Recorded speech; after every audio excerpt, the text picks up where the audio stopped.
Close your eyes. It is 1917. You are standing in a narrow ditch carved into the soil of northeastern France. The mud beneath your boots has swallowed men whole. Above you, the sky flickers amber from distant artillery. A rolling thunder that never quite stops. The smell of wet earth mingles with sulphur and decay. Your hands are trembling, and somewhere in the darkness ahead, something is moving. This was the daily reality of the Western Front, not for hours, but for years. And yet men did not collapse into paralysis. They found ways to endure, developing methods both ancient and ingenious to control the most primal force the human body produces, fear. This is Fieldcraft Chronicles, and today we uncover what those men truly knew and what survivalists and history lovers can still learn from them. When the first artillery barrage begins, adrenaline floods the bloodstream, heart rate spikes, tunnel vision sets in, fine motor skills collapse. This is not weakness, it is biology, but in a static trench, with nowhere to run, the body's stress response becomes a liability.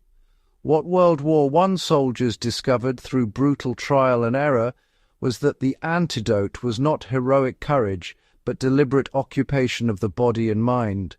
They could not turn fear off, but they could redirect it. Repetitive drill was the foundational tool. Soldiers practiced loading their rifles thousands of times. Gas mask drills were timed until the 7-second procedure required zero conscious thought.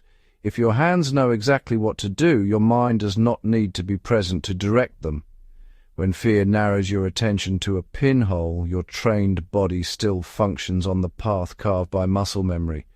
Experienced NCOs ran their men ragged during rest periods not out of cruelty, but because a soldier who had rehearsed his reactions 10,000 times would execute them under fire without thinking. Faced with industrial-scale violence, soldiers learned to narrow their focus absolutely. Not the whole war, not tomorrow. The task immediately in front of you. Fix the fire step, clean the bolt of your rifle, heat the tea. A Tommy methodically cleaning his weapon during a barrage was performing psychological fieldcraft, giving his mind something concrete to grip while the uncontrollable raged beyond the parapet. The snipers took this further still. Operating alone in no man's land for 12 hours at a stretch, they developed a meditative relationship with stillness, slowing their breath until they could hold a sight picture through a full respiratory cycle. A ghillie suit assembled from local vegetation was not just camouflage, it was psychological armor. When you looked like the earth, you began to feel as patient and permanent as the earth. Fear, which thrives on exposure, diminished when concealment was complete. The daily rum ration was not primarily about alcohol, it was about ritual. Routine is one of the most powerful anxiety management tools available to human beings. A well-constructed dugout played an equally dual role. 3 feet of overhead cover gave the brain something to code as home, measurably reducing the cortisol load of the men inside. But what soldiers themselves identified most consistently as their primary source of courage was the man beside them.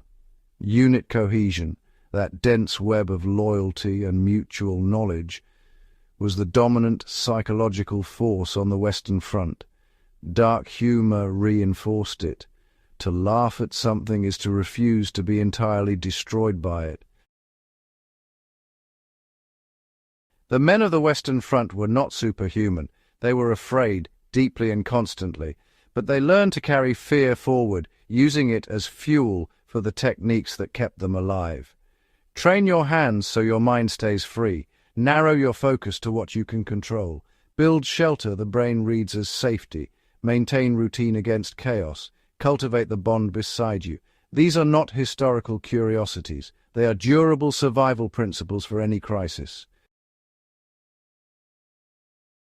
The trenches are long overgrown, but the knowledge those men carried has not disappeared.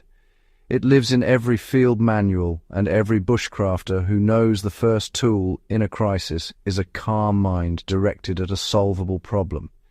If this episode opened a new window onto the grit of those who came before us, share it with your bushcraft community, your history-loving friends, your fellow preppers. Subscribe to Fieldcraft Chronicles. We go deep, we go real, and we go into the field where history was made.